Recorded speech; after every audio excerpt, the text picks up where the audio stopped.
La Sociedad Dominica de Medios de Comunicación, Sodomco, presenta A Pensar Más con Rosa María Palacios.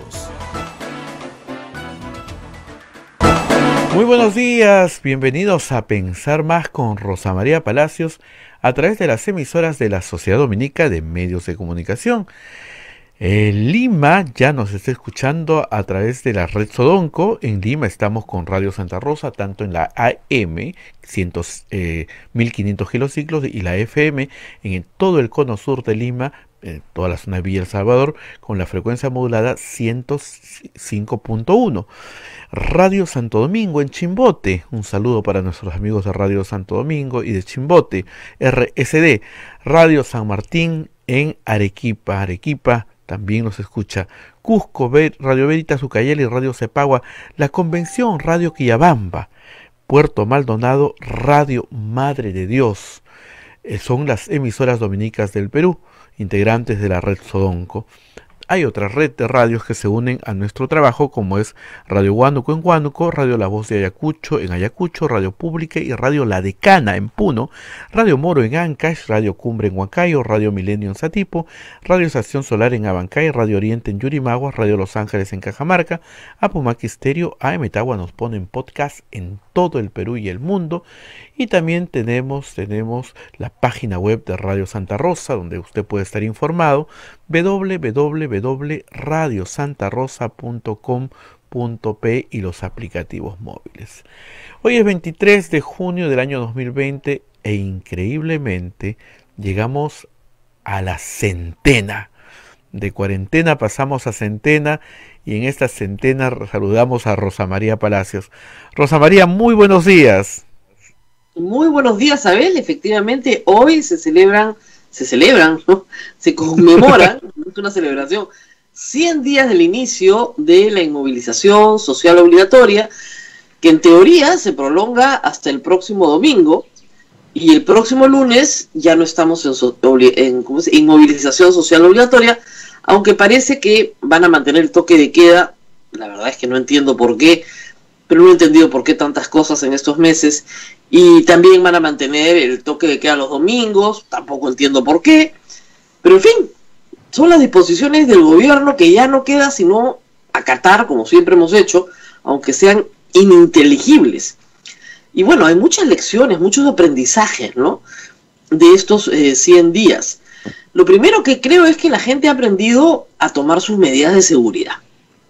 Cada uno de nosotros ha aprendido de qué forma cuidarse. Y creo que eso es para la mayoría de peruanos. Habrán los que no aprenden, bueno, porque no le han puesto el interés o no le han puesto la atención. Pero habiendo estado 100 días encerrados, yo creo que la mayoría de los peruanos sí le ha puesto interés y atención. Hay que usar una mascarilla, hay que lavarse las manos con frecuencia, en la medida de las posibilidades de cada uno. Si no es con agua, echarse alcohol, gel. Y también, por supuesto, mantener la distancia uno del otro. Eso es a veces lo más complicado. Las tiendas están abriendo poco a poco, los emporios, como se dice, y los centros comerciales. Lo que no me queda claro, Abel, a los 100 días es ¿por qué no puede abrir la ferretería de mi barrio? No sé. ¿Por qué no puede abrir, no sé, la señora que tiene una pequeña librería? No entiendo, hasta ahora, esos pequeños negocios de barrio, solo las bodegas, nada más. Y lavanderías a puerta cerrada, en teoría. Librerías también a puerta cerrada, o sea, con delivery. Pero si la señora no tiene, pues, ¿quién le haga el delivery? De la ferretería, no hay forma. Muchas, como tú lo has visto en el centro ya desde hace meses, trabajan a puerta cerrada. Bueno, deberían poder abrir la puerta para que el establecimiento esté un poquito más ventilado, ¿no? Hasta ahora las normas no se entienden. El enredo de los pases laborales, bueno, como acá ya se legisla por declaración, esta mañana el ministro de Defensa ha declarado que ya no se necesita pase laboral. Salvo, y ahí vienen los problemas, salvo que trabajes durante el toque de queda. Me imagino que son guardias, ¿no? Médicas, de esa naturaleza, ¿no? O personas que tienen turnos, en algún tipo de servicio esencial que necesita un pase porque tiene que movilizarse entre las 9 de la noche y las 4 de la mañana, pero bastaría con quitar el toque de queda, ¿no? Para que las personas puedan movilizarse. Pero en fin, lo que sí sigue suspendido, y lo hemos conversado acá, y va a seguir suspendido por mucho tiempo, es el derecho a reunión. El derecho de reunión es un derecho que está en la Constitución y que se suspende en estado de emergencia, artículo 137 de la Constitución.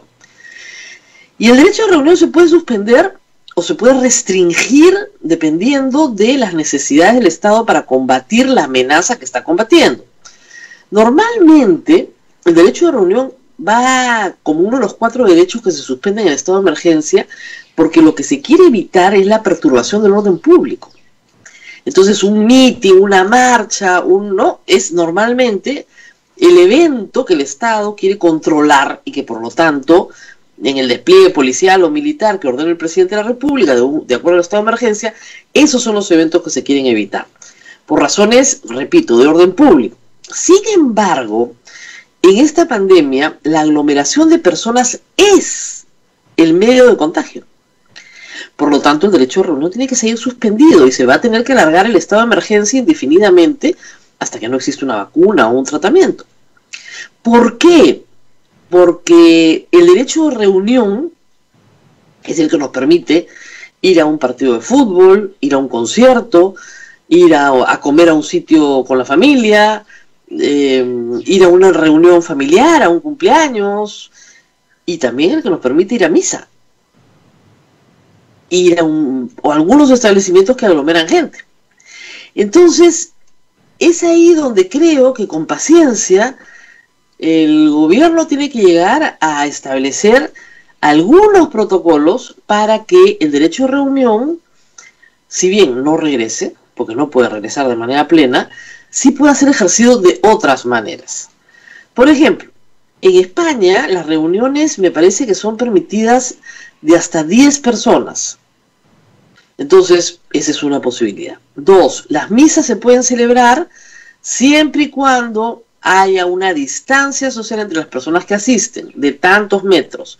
Entonces las iglesias tienen que establecer más o menos, ¿no es cierto?, en qué banca te puedes sentar, a qué distancia del otro, etcétera, ¿no? Y obviamente no tocarte con nadie durante la celebración de la misa.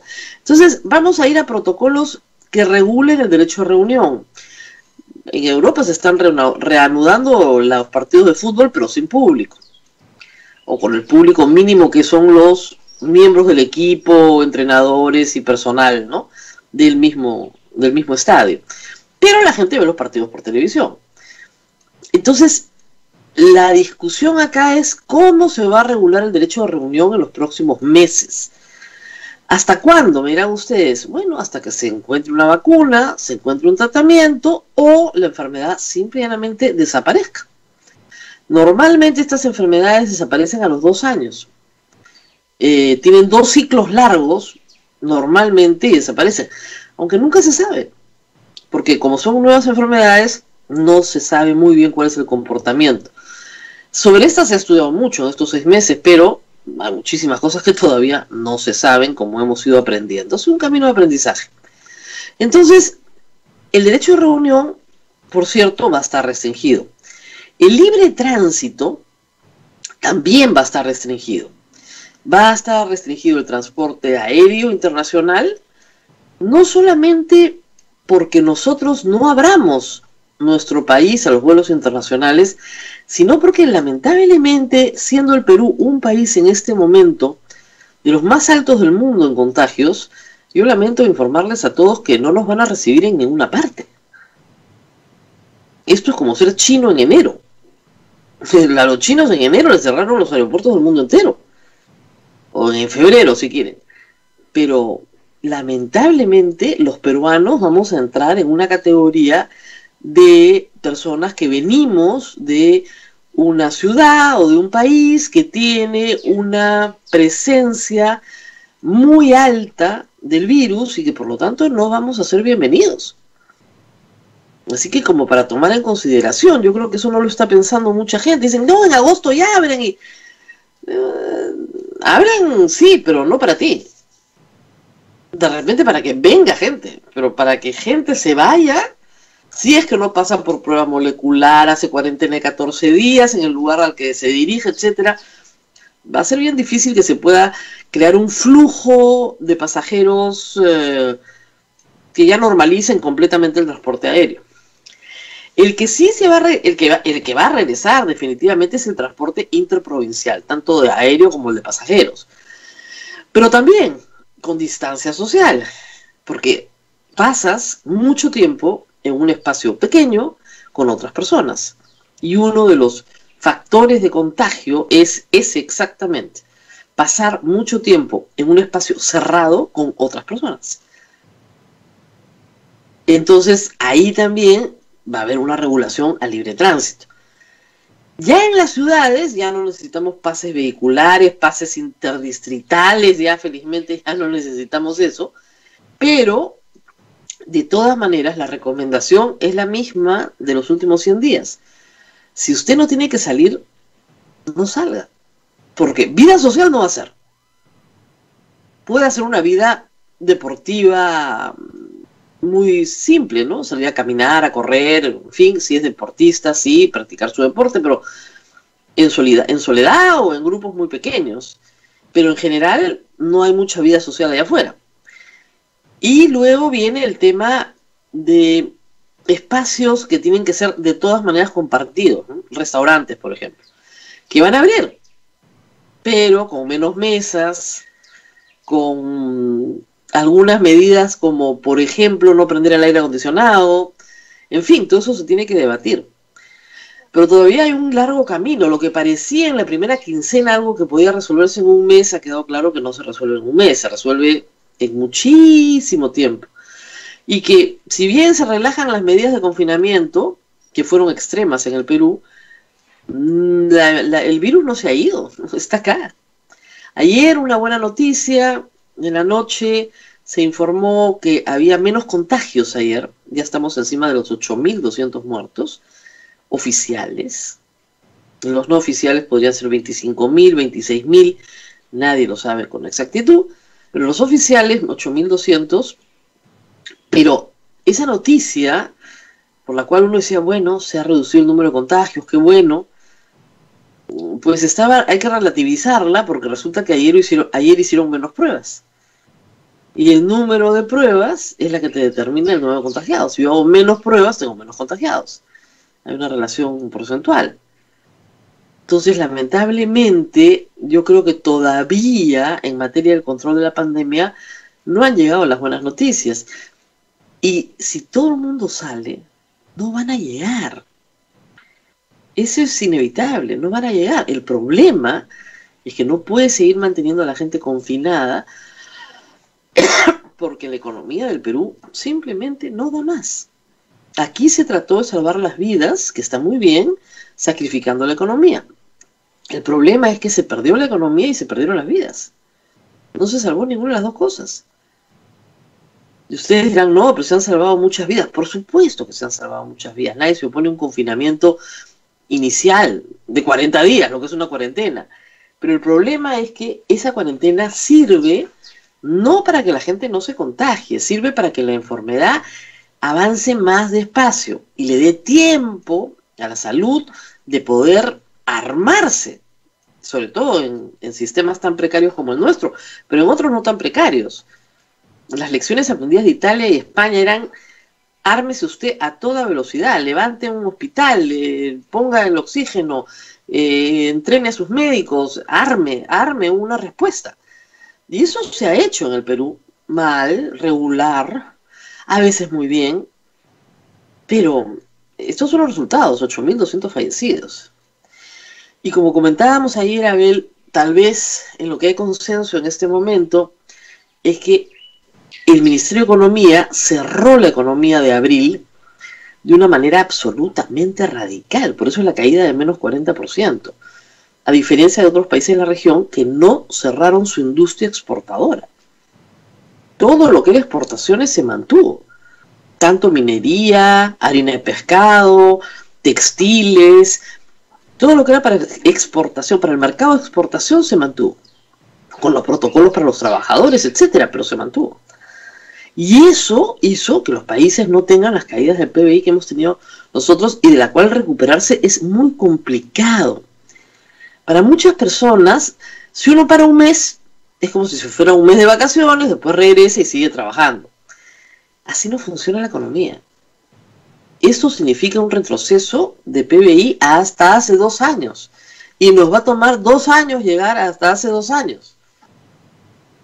Es bien duro lo que ha sucedido. Y a veces yo creo que la gente no es muy consciente de lo que se le viene cuando hay una dureza. Lo que viene es desempleo, lo que viene es pobreza.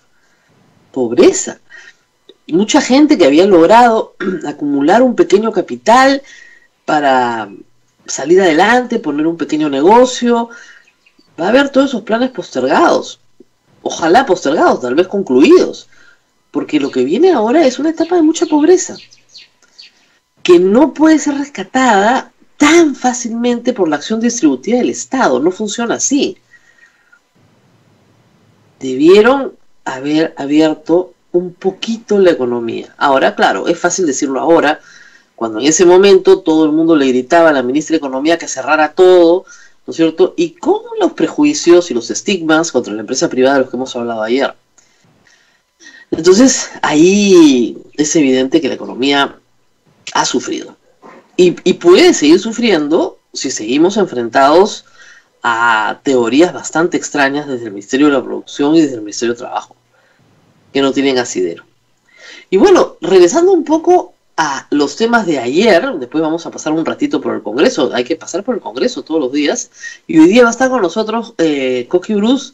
Jorge Bruce es un psicólogo muy reconocido, ustedes lo conocen por sus participaciones en medios de comunicación, pero tiene amplia experiencia para hablar justamente de los efectos psicológicos del encierro, de las pérdidas, de la muerte, del hecho de que la muerte esté siempre en estos meses omnipresente, ¿no? Todo el tiempo está con nosotros, en todas las formas, en la pantalla de televisión, en la noticia que te llega, en el pedido de ayuda, en el WhatsApp del amigo, en todas partes.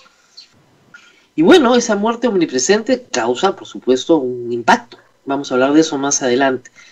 Pero sí quería comentarte de 2 grupos que han salido a defenderse con todo después de lo que hemos visto ayer. Uno es el grupo de bancos. Hay un comunicado hoy día en todos los periódicos bastante fuerte para el lenguaje que utilizan los bancos, pero correcto, ¿no? Porque dicen, nosotros no hemos incumplido la ley. Y es una respuesta muy fuerte al presidente del Consejo de Ministros, al que le están diciendo, sin usar esas palabras, por cierto, mentiroso. Mentiroso, eso es lo que le están diciendo. O sea, lo que le están diciendo es, no nos culpe a nosotros del programa que usted firmó y diseñó. Porque usted firmó el decreto legislativo con estas reglas, ahora no se haga loco, que nosotros hemos aplicado. Porque usted lo pidió así. Y dicen, nosotros solamente somos la tubería.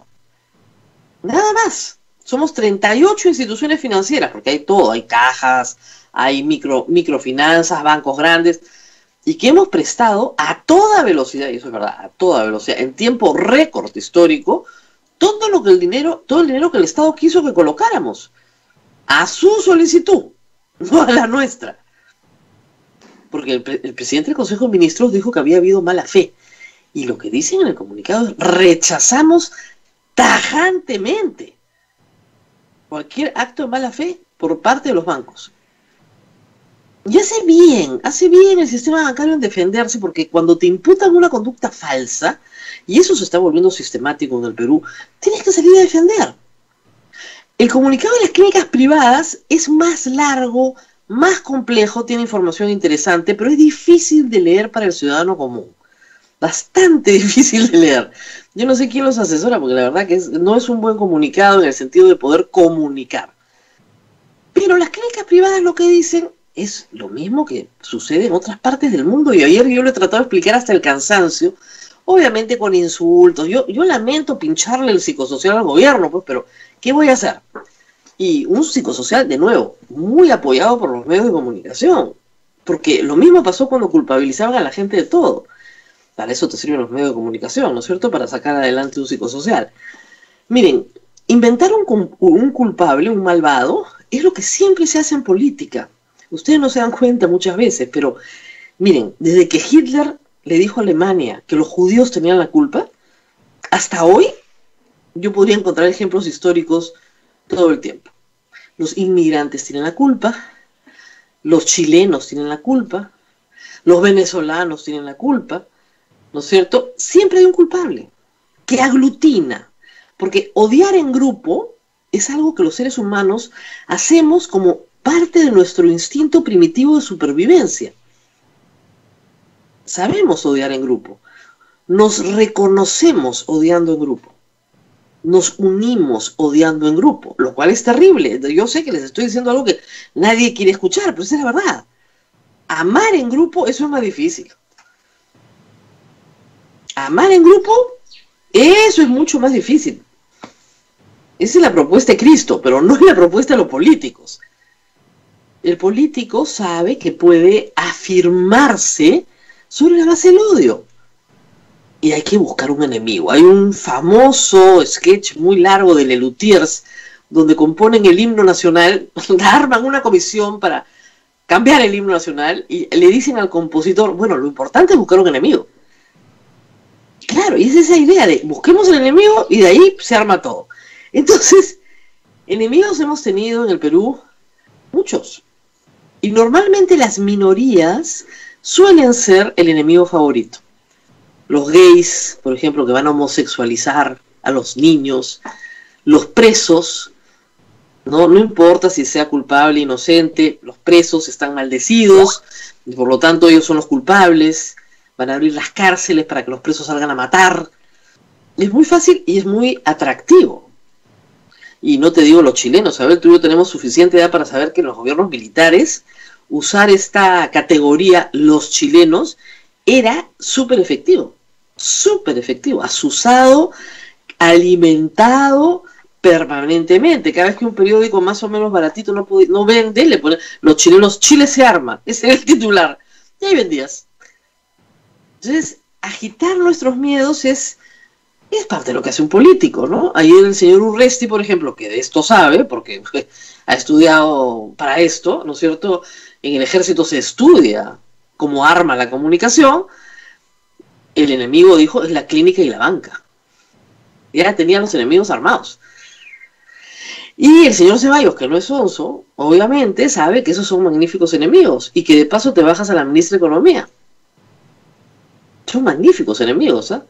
Son pocos, son visibles, ¿no es cierto? Sus prácticas son más o menos lejanas, no son difíciles, no son fáciles de comprender, porque es interesante, ¿no? La enemiga es la clínica, no la compañía aseguradora. La compañía aseguradora, no sé por qué no es la enemiga, si está vinculada a la banca, de alguna forma, pero no. La compañía de seguros no es la enemiga, la compañía de seguros es todavía neutra. Ahorita la descubren, ¿no? O sea, dame 3 días porque lo de las clínicas y lo de los bancos se va a caer. Entonces, ¿qué pasa? En todas partes del mundo y en nuestra ley, en la ley peruana y en nuestra constitución también, tú tienes momentos de normalidad y momentos extraordinarios. Nosotros estamos viviendo un momento extraordinario, eso es verdad. La Constitución del Perú establece que el derecho a la salud es gratuito, ¿ok? Que lo tiene que proveer el Estado, como el derecho a la educación primaria, la básica, no la universitaria, pero la básica es obligatoria. O sea, es obligatorio que un niño aprenda a leer y escribir, que vaya a la primaria y a la secundaria. Esa es la educación obligatoria. La universitaria no es obligatoria, pero la obligatoria es hasta quinto y medio. ¿Y qué significa que sea obligatoria? Que los padres tienen que mandar a sus hijos al colegio y que el Estado tiene que tener una oferta educativa gratuita. Eso es lo que significa. La salud también es un derecho universal. Por lo tanto, el Estado, es decir, el Estado que paga esto, que no es gratis, con nuestros impuestos, que financia todo el sistema de salud, con nuestros impuestos, tiene que proveer para todos los peruanos un sistema de salud pública. ¿Ok? ¿Y quiénes deben acceder a ese sistema de salud pública en un país donde los recursos son escasos? Los más pobres, los que no puedan pagar su propia salud. Igual que en el sistema educativo, público y privado. ¿Quiénes van al colegio privado? El que pueda pagarlo. El que no, tiene que ir al sistema público. Y el sistema público tiene que ofrecer un servicio de calidad. Eso es la pura verdad. Lo ofrece muchas veces no, a veces sí. A veces sí, a veces no. En el medio tenemos un sistema semipúblico, porque es tripartito, que es el sistema de la seguridad social, donde está el Estado, el empleador y el trabajador. Que en esta pandemia ha resultado ser el más fuerte de todos. Mucho más fuerte que Minsa y mucho más fuerte que las clínicas privadas o la sanidad de las Fuerzas Armadas y Policiales. Salud es el que pone en este momento más oferta de camas. Pero, claro, tiene que ser para los asegurados. Por convenio, Salud recibe a personas no aseguradas cuyo costo paga el MINSA. ¿Ok? Así funciona. Hasta el momento, el Estado peruano, a través del presidente de la República y su ministro de Salud y el primer ministro, han dicho sistemáticamente que tienen oferta cubierta, que pueden cubrir, digamos, toda la demanda la puede cubrir el sector público. Lo han dicho sistemáticamente. Camas hay. Camas hay. No que en algunos sitios hay pocas, en otros sitios sobran muchas porque no hay la enfermedad, pero nunca han dicho no hay camas en Lima. Nunca han dicho no hay camas en Lima. Nunca. Pueden haber dicho se nos van a terminar los respiradores, pero camas de hospitalización nunca han dicho no hay. ¿Por qué? Porque cuando tú saturas, la Ley General de Salud, como es lógico, te permite solicitar a la clínica privada que te dé sus camas. Con todo, o sea, no solo la cama, ¿no? Sus médicos, oxígenos, medicamentos, en fin, que te preste el servicio completo de salud. Pero se tienen que dar, reitero, dos condiciones. La primera es que está saturado, ya no tienes dónde, porque es una emergencia. La segunda es que el Estado tiene que pagar. Así como el MINSA le paga de salud, el Estado le tiene que pagar a la clínica privada. Y el problema es que la clínica privada, según su comunicado, ha recibido más de 500 pacientes y no les han pagado nada. Y el Estado se ha retirado de la mesa de negociación hace 2 semanas y les cambiaron al funcionario del CIS que iba a negociar. Entonces, ¿con quién vamos a negociar si no hablan con nosotros? Por cierto, la negociación puede ser ex post, pero el problema de hacerla ex post, ¿no es cierto?, es que te va a salir más cara. Mejor hazla ex ante, es lo lógico. Y además, teniendo 100 días para hacerla ex ante, la pregunta es ¿por qué no la has hecho? ¿De quién es la responsabilidad? La responsabilidad es del ente rector del sistema sanitario, y ese no es la clínica privada, es el ministro de Salud. El Ministerio de Salud es el ente rector del sistema sanitario del Perú. Entonces, si el ente rector dice que no necesita camas, ¿para qué va a pagar camas? ¿Para qué va a subsidiar en el sector privado? Donde no puede desviar sus recursos, ¿no es cierto?, es abajo. Ahora, ¿qué sucede? Hay una clase media que quiere atenderse en la clínica privada, pero no quiere pagar, no puede o no tiene, y no quiere ir a salud y no quiere ir al sistema público, que está furiosa. Entonces es perfecto. Ese grupo va a ser tu punta de lanza para el nuevo enemigo del día. Es lógico. Es una clase media que dice, yo quiero atenderme en la clínica donde me he atendido siempre. Muy bien, porque me da confianza, porque me gustan los médicos, porque me gusta la atención, por lo que fuera, porque me queda cerca, las consideraciones que ustedes quieran. Y dicen, sí, pero esa cuesta mucha plata. Ese es el problema. Y te dicen, yo no quiero pagar. No, es que cuesta plata. Miren, las clínicas privadas trabajan de, digamos, 2 maneras generales. Vamos a explicar esto. Una es, no tengo seguro y llego calato a la puerta de la clínica y me piden garantías de que voy a pagar. Entonces, ¿qué tengo que poner por delante? Una tarjeta de crédito con una línea de crédito lo suficientemente grande como para que cubra lo que presumen cuando me reciben en emergencia que puede costar mi tratamiento. Entonces, de entrada, si tienes una tarjeta de crédito con una línea de crédito de 50.000 soles, bueno, te va a cubrir los primeros días. Muy bien. Luego de que esto sucede, porque firmas un pagaré en blanco o un voucher en blanco. Si no tienes tarjeta de crédito o línea de crédito, te van a pedir algún tipo de documento donde tú te comprometes a pagar. El otro grupo es el que tiene seguro, pero dentro de ese grupo hay varias categorías. Y eso es algo que hay que aprender. Tomar un seguro médico privado implica que tengas muchísima información sobre qué cosa estás contratando y por qué lo estás contratando de esa manera. ¿Qué tengo yo de casada? 32. Bueno, hace más de 30 y tantos años que compro todos los años, renuevo, cambio, miro, leo pólizas de seguro médico privadas. Y hay que tener mucho ojo para saber qué está pidiendo y qué te conviene, en qué momento de tu vida, de acuerdo a tu edad y a la edad de tus hijos. Y es muy importante leer todo o tener a alguien que te asesore, en quien confíes y leas todo. Hay personas que toman pólizas de seguro con muy poca cobertura y están tranquilísimos pensando que están cubiertos para todo. Y no es así. Con lo poquito que estás pagando te van a dar unos cuantos servicios. Pero si tienes algo más complejo, no va a funcionar de esa manera. Entonces, lo que tú contrates en la póliza de seguro es lo que te va a cubrir. Lo que no está ahí, no te lo va a cubrir. Si tú tienes una póliza de seguros muy cara, porque hay carísimas, es posible que te cubra todo. Pero el costo de esa póliza anual es probablemente impagable. Hay, por supuesto, los productos hay. ¿Cómo funciona el seguro? A mayor riesgo, más te cuesta la póliza. A menor riesgo, menos te cuesta la póliza. Es así de sencillo. Entonces, ¿qué tienes que evaluar tú en el momento de contratar una póliza? ¿Cuál es tu situación de salud? ¿Cuál es tu situación económica? ¿Qué es lo que puedes contratar?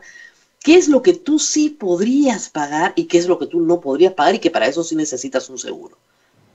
Entonces, las clínicas se enfrentan a estos dos grupos de pacientes, los que no tienen seguro y quieren ser atendidos porque pueden pagarlo, y los que no tienen seguro. Y dentro de los que no tienen seguro, perdón, dentro de los que sí tienen seguro, hay un universo de realidades, porque todo depende del tipo de cobertura que tengas. Y eso es muy importante. Gente dice, pero si yo tengo seguro, ¿por qué no lo cubre? Porque cuando contrataste ese seguro, no contrataste estos servicios. Y nadie te puso una pistola en la cabeza para que firmaras esa póliza. Ese es un problema. Hay pólizas que cubren COVID, por supuesto. Que cubren hospitalización, por supuesto que hay pólizas. O sea, ustedes ven 3, 4, 10 casos en televisión, pero las clínicas privadas han atendido a muchísima más gente. ¿Dónde están? ¿Por qué no están protestando? Sus pólizas probablemente sí los cubrieron. Tenían el dinero para Rosa pagar. María. Sí. Ya nos está esperando el invitado, así que Qué bueno, tenemos qué que ir al bueno. corte. Yo estaba esperando que lo despertaran, pero me parece muy bien. Bueno, veo imágenes de centros comerciales repletos, Abel. Me da un poco de miedo, ¿sabes? ¿A ti no? A mí me da un poco de miedo. Vamos a hablar de miedos, Sí. de fobias,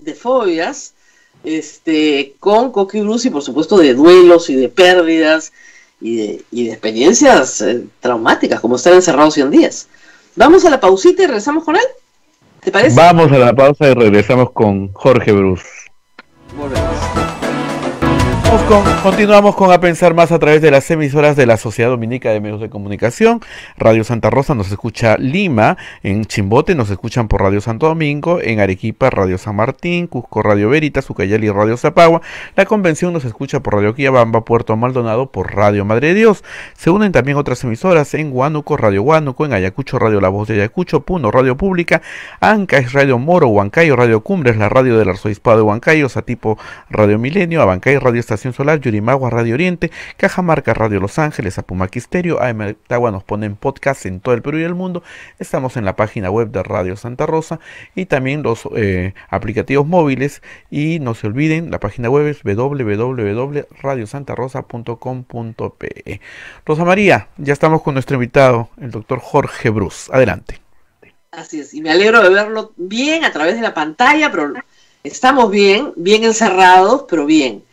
Sin embargo, no todo el mundo está bien.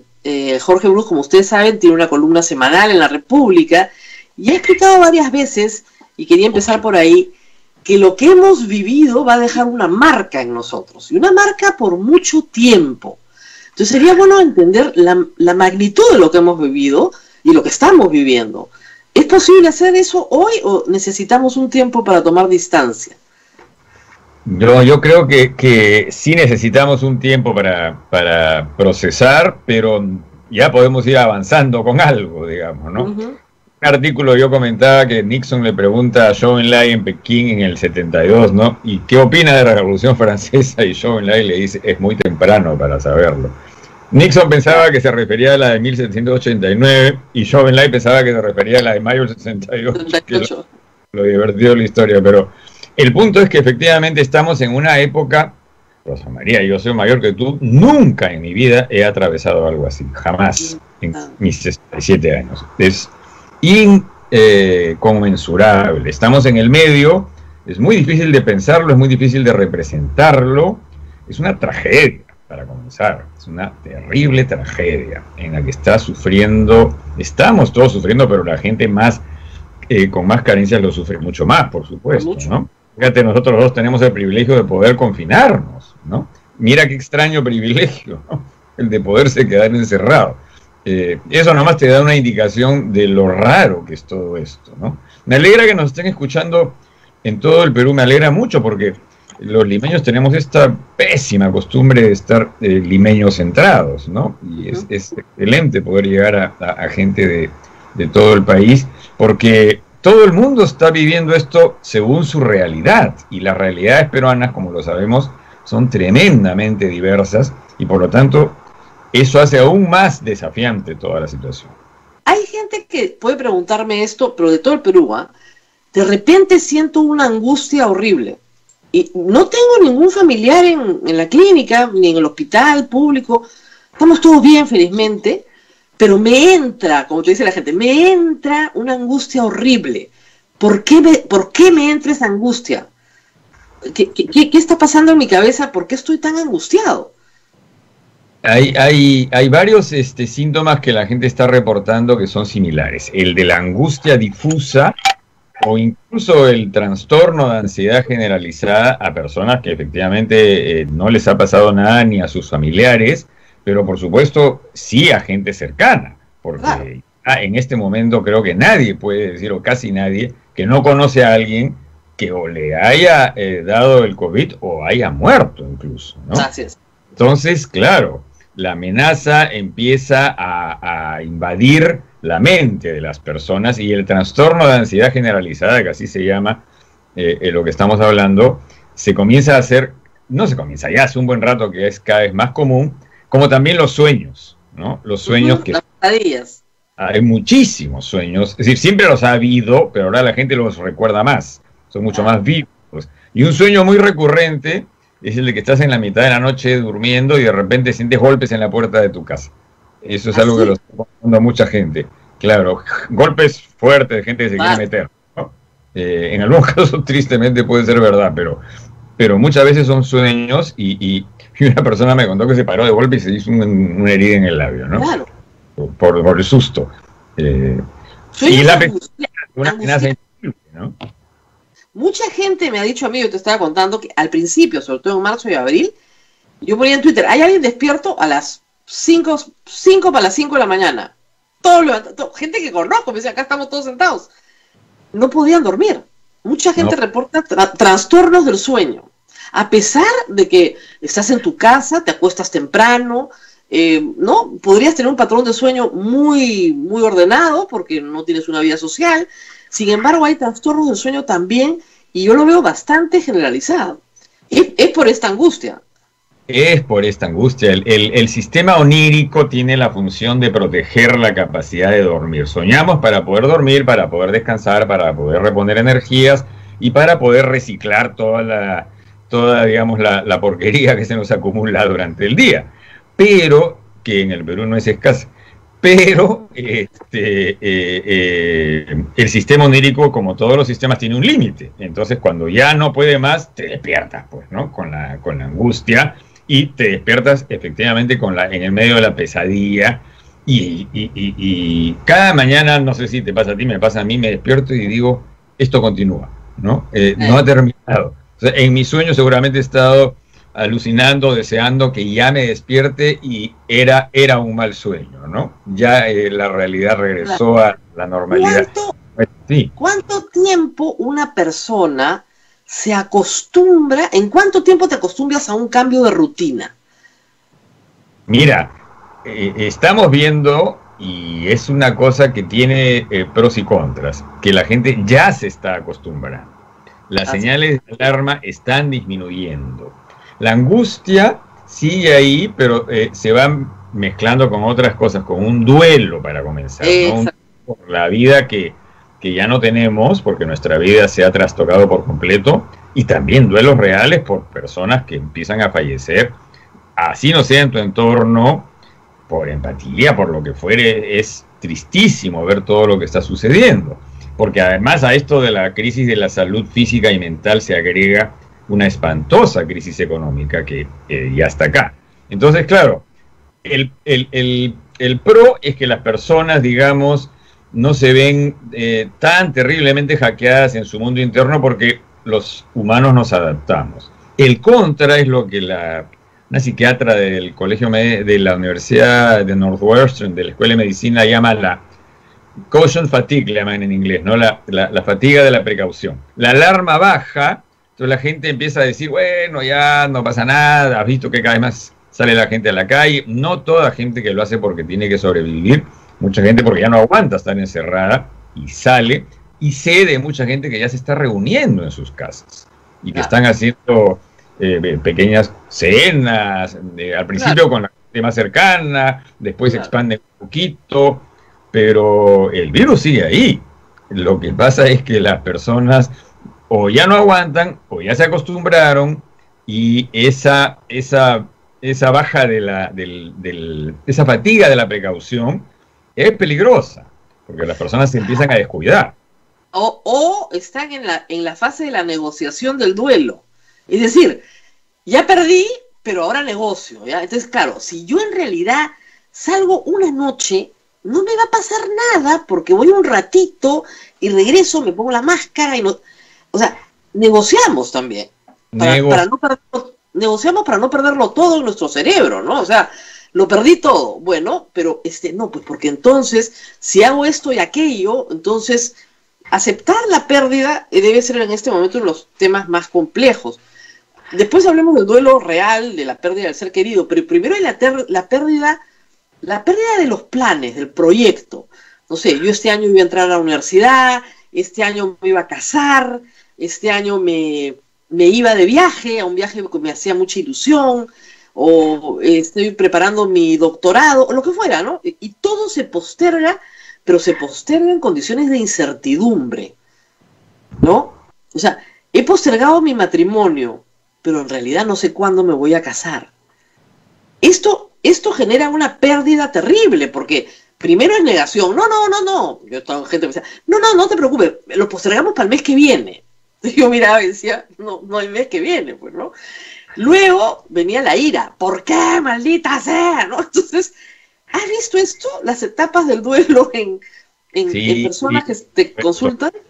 Claro que sí, y es muy cierto, las personas empiezan a intentar encontrar en estas nuevas reglas de vida formas de compensarse, ¿no es cierto? Puesto que no voy a poder realizar mis planes, por lo menos haré tal cosa o tal otra.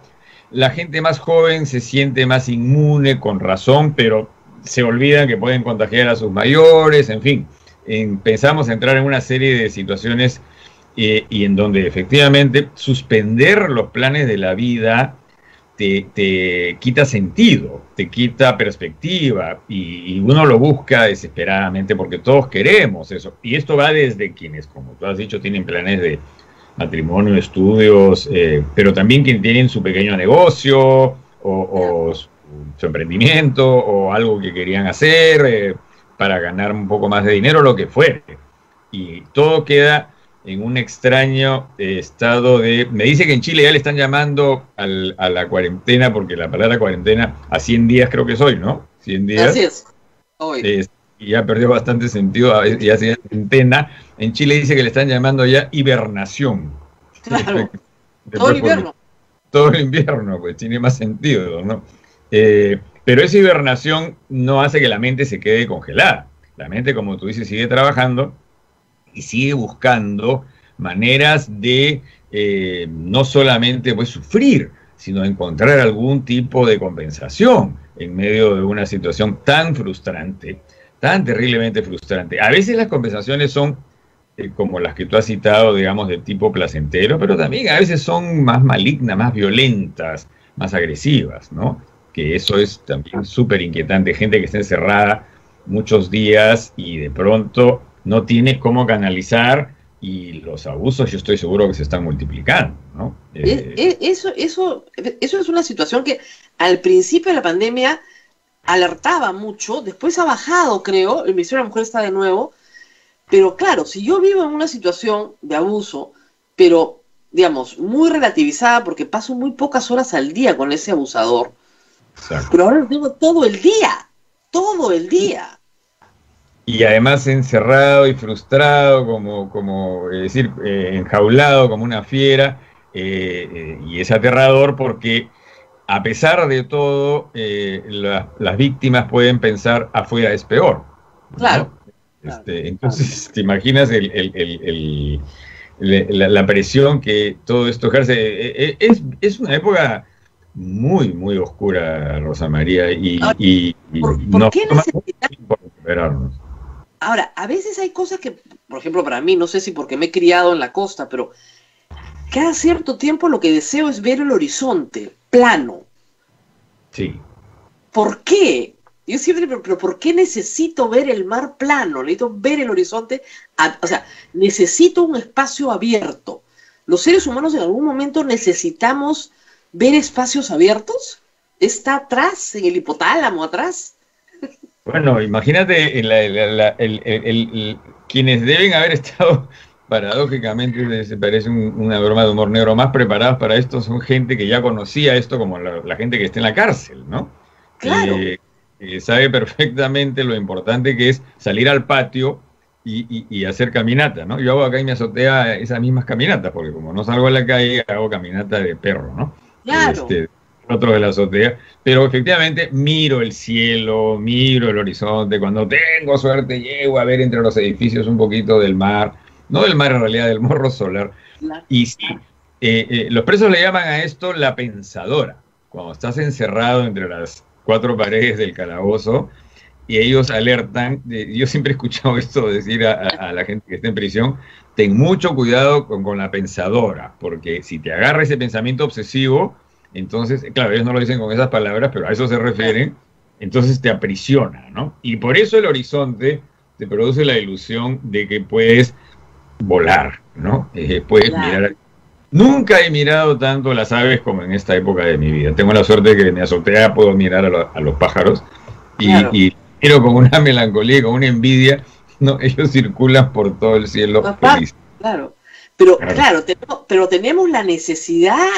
Ahora, no es la primera vez que la humanidad, nosotros sí, pero la humanidad ha pasado por esto.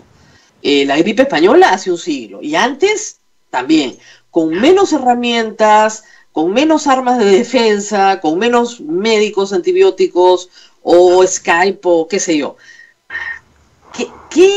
O sea, y evidentemente de esta pandemia vamos a salir con mucho menos muertos que la gripe española, eso está más o menos claro. Mucho menos.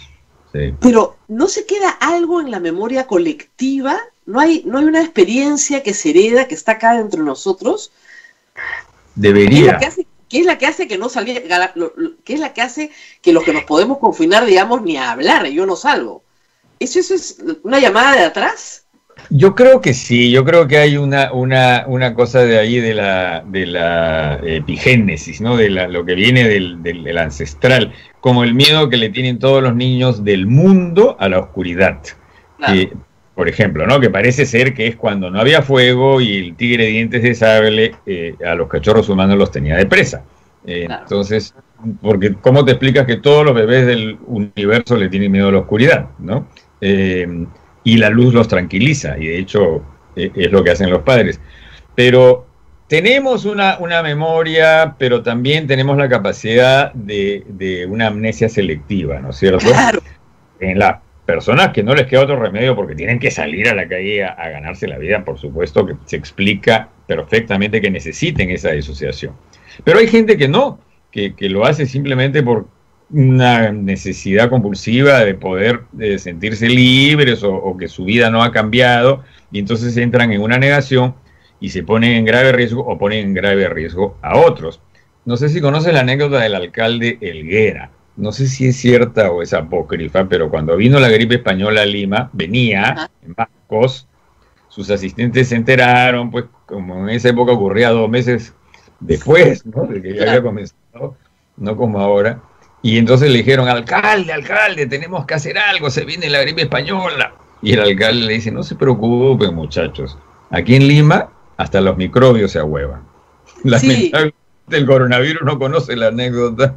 Y no. Aunque dicen que se está huevando en el resto del mundo, que con el paso envejece y pierde virulencia, ojalá, pero también he leído que no sabemos nada en realidad, ¿no? Que eso efectivamente está ocurriendo en Europa y en Asia, pero también hay retornos, entonces estamos en un momento en donde todo es incierto, y ese es otro gran problema, ¿no? De la inmensa incertidumbre que hay. ¿Cuándo podremos volver a recuperar nuestra vida? Se pregunta la gente. No hay respuesta, de verdad que no hay respuesta. Ahora, sin embargo, y ahí también hay un fenómeno psicológico que es curioso, que es la necesidad de creer en el charlatán. Hay una cantidad enorme de charlatanería, pero que tiene seguidores fieles y absolutamente convencidos de las teorías de la conspiración más fantásticas. Bueno, y ahí tenemos a Bolsonaro y a Trump en los dos extremos haciendo lo mismo. Pero, ¿qué compulsión hay en el ser humano de decir, no, este virus lo han inventado los chinos en un laboratorio para conquistar al mundo, pero si me tomo este pomito de, no sé, diente de ajo con eucalipto, ya me curé? Y me lo juran, ¿ah? No sabe lo bueno que es. Entonces, ¿por qué? ¿Qué está pasando aquí? Lo que creo que está pasando, una de las cosas que creo que está pasando es que lo que nos ha, una de las formas en que nos ha golpeado más a nivel mental es que ha derribado nuestra omnipotencia. Nos ha puesto a todos contra las cuerdas. Ninguno de nosotros tiene control sobre la situación. Nadie. Y entonces no hay tratamiento, no hay vacuna comprobado. La gente, incluso a nivel médico hay grandes debates, ¿no es cierto?, sobre la hidroxicloroquina o la ivermectina y qué sé yo, pero nadie lo sabe con certeza. Los médicos acá, el MINSA está recomendando la hidroxicloroquina, pero es un albur, yo no sé si funcionará o no. Pero bueno, a lo que voy es, los charlatanes, ¿por qué tienen tanta audiencia? Por eso, porque la gente necesita aferrarse a una noción de control y no estar como una hoja zarandeada por el viento o una ramita llevada por el río, ¿no? Sino que sentir que tienes alguna capacidad para protegerte, para defenderte con algún producto externo. Y la mentalidad del pensamiento mágico la tenemos todos ahí metidas en algún lugar. Y entonces en un momento las personas recurren a lo que tengan a mano. Algunas personas, digamos, hacen cosas que no son peligrosas, como su vida espiritual, y en buena hora, ¿no es cierto? Porque te llena. Porque te llena, porque te tranquiliza, ya sea que seas creyente o que medites. Tengo varios pacientes míos que en su vida habían meditado y han empezado a meditar, y yo me estoy animando también, porque todos me dicen que les va muy bien. Claro. Parece que es como hacer yoga por Skype. Se puede, ¿ah? Es bien interesante. Por Skype, por supuesto que sí, yo lo recomendaría a ciegas, claro, naturalmente. Claro. Meditar también, y por supuesto, si eres creyente, como sé que lo eres tú, orar y naturalmente, ¿no? No quepa la menor duda. Te lo dice un no creyente, yo estoy totalmente a favor, ¿no? Si eso, porque estoy seguro. Y en eso, a veces la fe da el espacio para ceremonias simbólicas. Y ahí sí quería entrar al duelo de los muertos. El obispo de Lima tuvo una idea que a mí me pareció genial, que es, ¿cómo hago para traer simbólicamente a las personas que han muerto acá, sin las familias, en soledad, pero teniéndolas presentes? Imprimió las fotos y las puso en las bancas. Magnífico, magnífico, me encanta ese obispo. Ese obispo ya me está haciendo pasar de ateo a agnóstico. Voy progresando, de verdad, Monseñor Castillo me parece un tipo fabuloso. Y esa idea es tan brillante como la del New York Times, o la de ¿no es cierto? Es una idea lindísima y efectivamente es un ritual sanador, claro que sí. Para todos, no solamente para los familiares. Para mí, como para ti, como para todo el mundo, verlo fue conmovedor, profundamente conmovedor. Reconocer que son personas, que son historias, que se han truncado vidas, que no es cifras frías, ¿no es cierto? Sino gente que debería estar ahí sentada, además, por lo menos ellos o sus familiares. Me pareció una iniciativa creativa, humana y sanadora para todos, no solo para los creyentes, para todo el mundo, ¿no? De verdad, con un pastor así, uno se siente mucho mejor, ¿no? Y esas iniciativas, mira, ¿no? Curan de otra manera, pero curan. Ahora, ese es uno de los problemas de esta enfermedad. Los pacientes mueren solos, y la familia no se despide. Mucha gente te dice, no me he podido despedir. Me han dado una cajita con las cenizas, o ha ido mi hermano solo al cementerio a enterrarlo porque no nos dejan ir. ¿Qué impacto tiene esto en el duelo? ¿Por qué esto nos parece lo más sublevante al final? Porque esto no es justo, lo único que piensa, esto no es justo. ¿Qué es lo que y cómo ayudar a esas familias después? Cuando esto pase, van a tener que revivir esto, volver a pasar por esto para poderlo cerrar. Por eso, y voy a responder a la pregunta, pero primero te cuento algo que vi en realidad era un dibujo animado narrando cómo se estaba haciendo en alguna clínica, me parece que en Nueva York, que el personal médico grababa con un celular a la persona y, o sea, no la grababa, sino hacía una transmisión con los familiares, para que lo vieran en sus últimos instantes, o por lo menos le pudieran decir algo si la persona podía hablar o podía escuchar, y lo hacen. Y creo que es una muy buena idea. No sé si estarán tan desbordados, no me quiero meter, ¿no? Pero si lo pueden hacer acá, sería magnífico, porque eso por lo menos te permite saber. ¿Cuál es el problema? Que si tú no tienes el acto de enterrar, ese problema ya lo conocían todos los familiares de los desaparecidos durante el periodo de la violencia, ¿no? Y es que, y por eso siguen hasta ahora buscándolos. Y a veces los encuentran, tienen la suerte, ¿no? Entre comillas. ¿Por qué? Porque de lo contrario, en algún lugar tuyo esa persona sigue viva. Y tú no puedes elaborar tu duelo porque no terminas el proceso en el cual la persona ya no está realmente. Entonces ya te quedas con su recuerdo y tienes un diálogo interno o lo que fuere, pero si no lo puedes ver morir, si no lo puedes enterrar, el proceso queda trunco y las personas se quedan con ese objeto interno que los persigue, y te vas muriendo tú con esa persona, que es la depresión melancólica, y es terrible.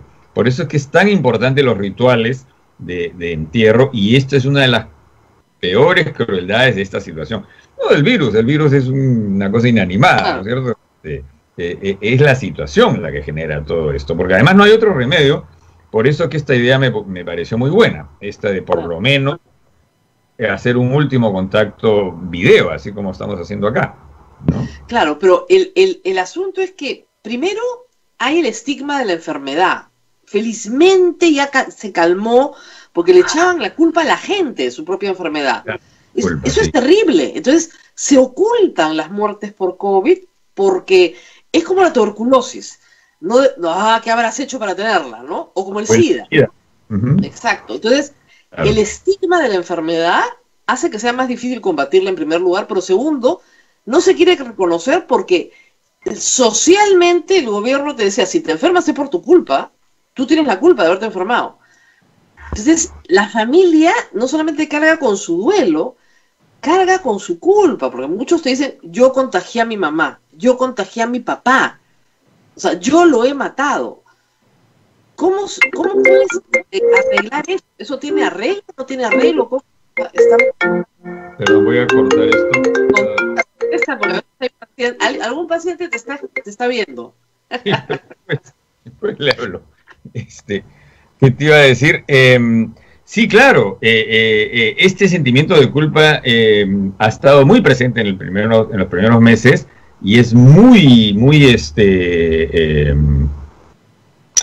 corrosivo y muy injusto, porque las personas qué culpa tienen de haberse contaminado, ¿no es cierto? Pero es parte de la confusión. El otro día una persona me decía, oye, murió un pintor que conocíamos los dos, y yo le pregunté, ¿y qué pasó? ¿Murió de COVID? Y me pasó una cosa rarísima que después yo mismo me quedé chocado. Me sentí aliviado cuando me dijo, no, murió de un cáncer. Claro. Ahora tú preguntas, ¿y de qué murió? No, de cáncer. ¡Ay, qué bueno, ya! Bueno. Y también murió, o sea, murió igual. Igualito, claro, es el mismo dolor, la misma tristeza, pero da menos terror, ¿no? Eso es lo que debe pasar. Claro. Ahora, este tema de la culpa, los humanos necesitamos, creo yo, llegar a esa conclusión, culpables.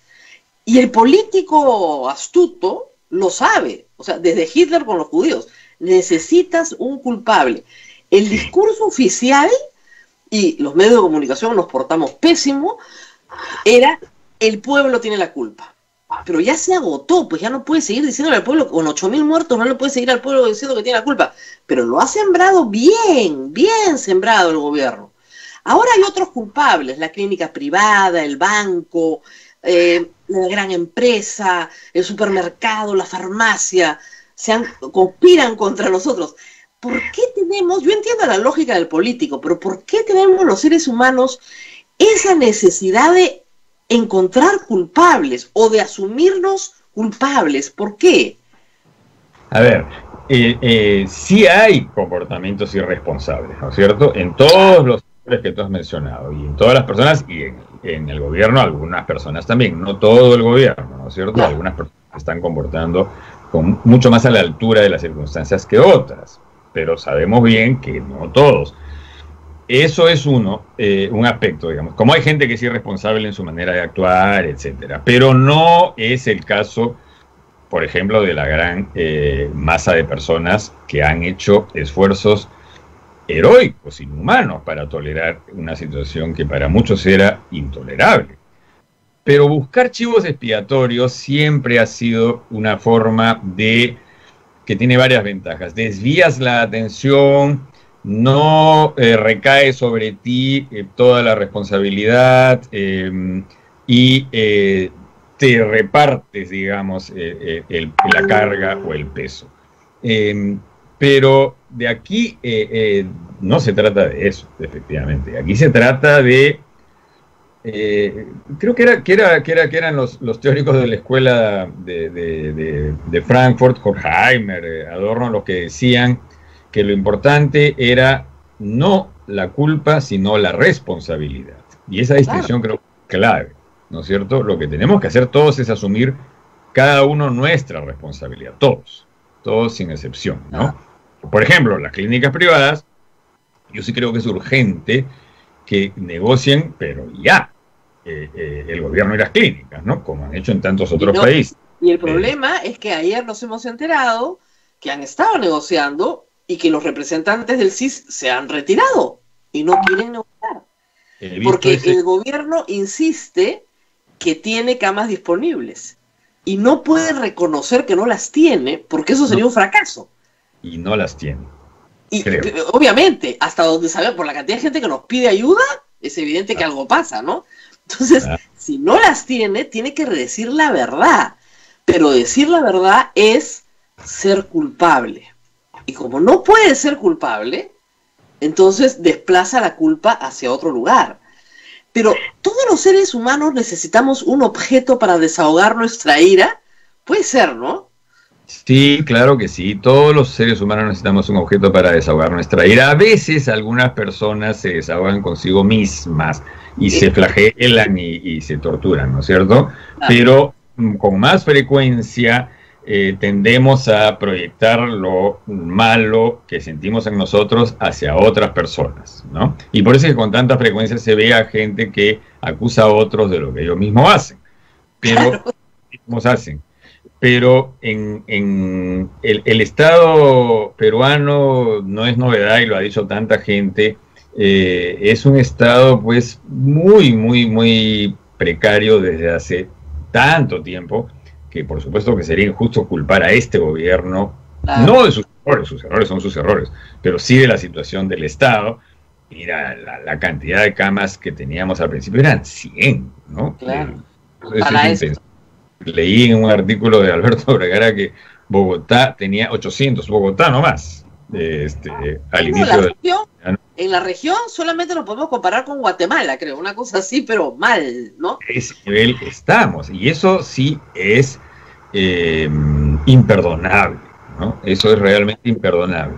Ahora, Coqui, cuando terminó toda la guerra interna, una de las conclusiones de la Comisión de la Verdad era que se necesitaba un apoyo emocional importante para regiones como Ayacucho, Huancavelica, que habían sufrido todo el drama de la guerra interna. Nunca se logró, nunca se plasmó, se hicieron esfuerzos, pero no se plasmó. ¿Tú crees que esta oportunidad sirva para que sí tengamos algún tipo de asistencia emocional? Porque nos escuchan en todo el Perú en este momento personas que no tienen nada, ninguna posibilidad de acceso a ningún soporte emocional de ninguna clase. No, es efectivamente exigua la atención y gigantesca la demanda. Alguna vez me ha tocado, por ejemplo, ir a dar alguna conferencia hace pocos años a Ayacucho, a la ciudad de Huamanga, y era una cosa sobre depresión para el público, y de pronto las preguntas empezaron a tener que ver con la guerra interna, ¿no? Con la violencia, y eran cosas que habían pasado hace 20 años. Pero la gente las tenía ahí, y era gente que era relativamente joven, pero que habían heredado de sus padres, de sus abuelos, el miedo, la angustia, el dolor. Efectivamente, para responder a tu pregunta, en el Perú es más prudente ser escéptico, ¿no? Me da pena decirlo, pero es más prudente ser escéptico, y ojalá que nos sorprendan con un cambio. Pero he visto las cifras de la atención psicológica, psiquiátrica, incluso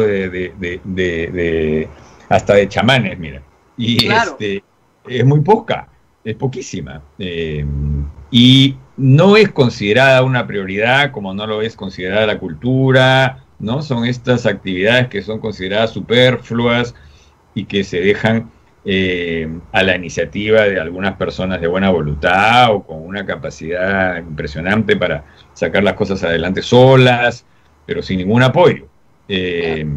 Pero mucho se ha discutido esto, ¿no? En el mundo entero, pero en el Perú en particular.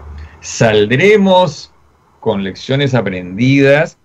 Fíjate, la gente tiene una capacidad de olvidar enorme y volver a lo de antes, y cuando ves el Congreso, tampoco es que demos esperanza, ¿no?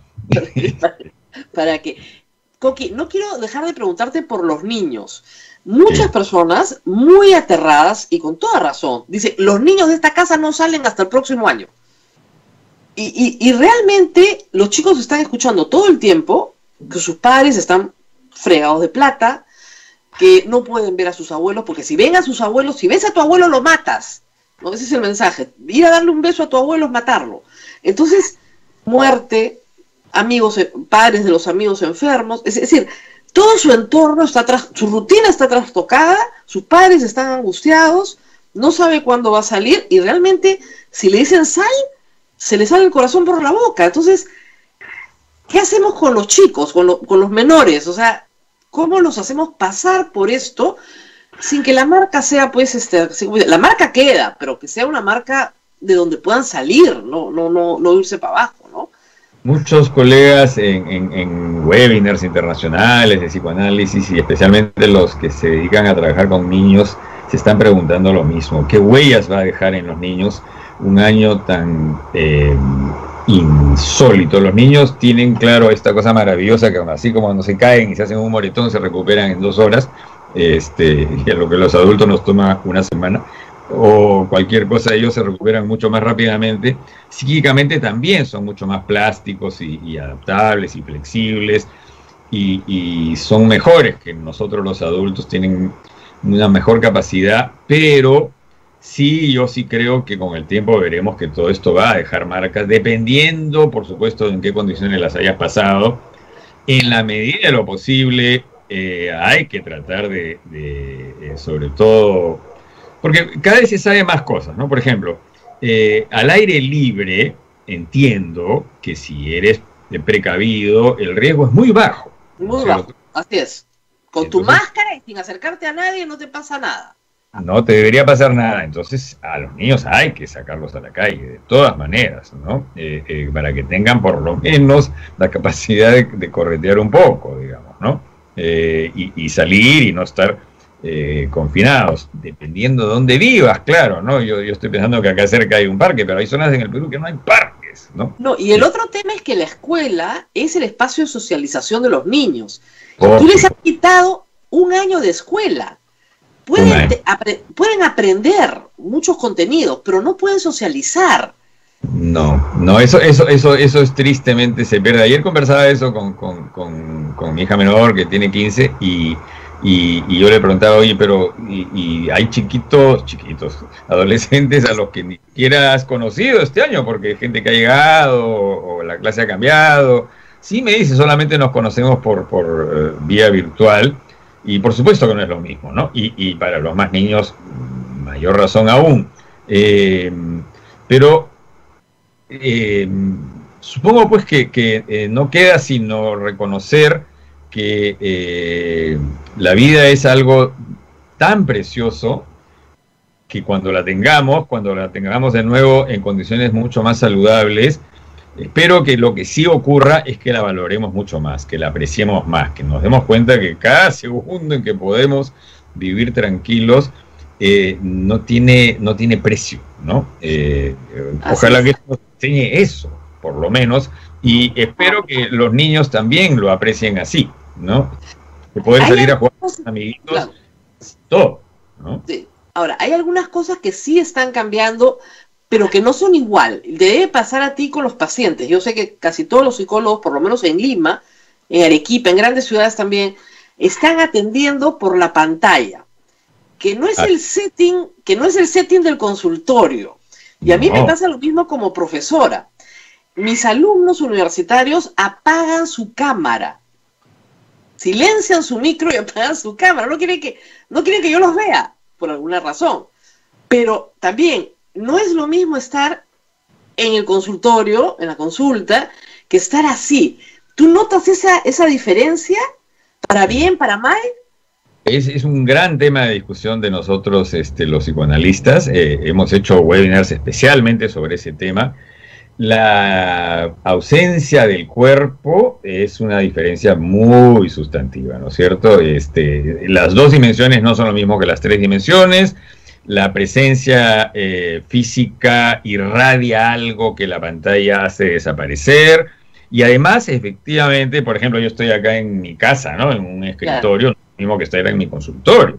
Entonces, introduces, o sea, el paciente se introduce en tu intimidad, pero tú te introduces en la suya, porque él también está en su casa normalmente. Y eso genera algo que antes era impensable, ¿no? Tú no vas a la casa de tus pacientes, por definición, ¿no? Y de pronto estás metido ahí adentro.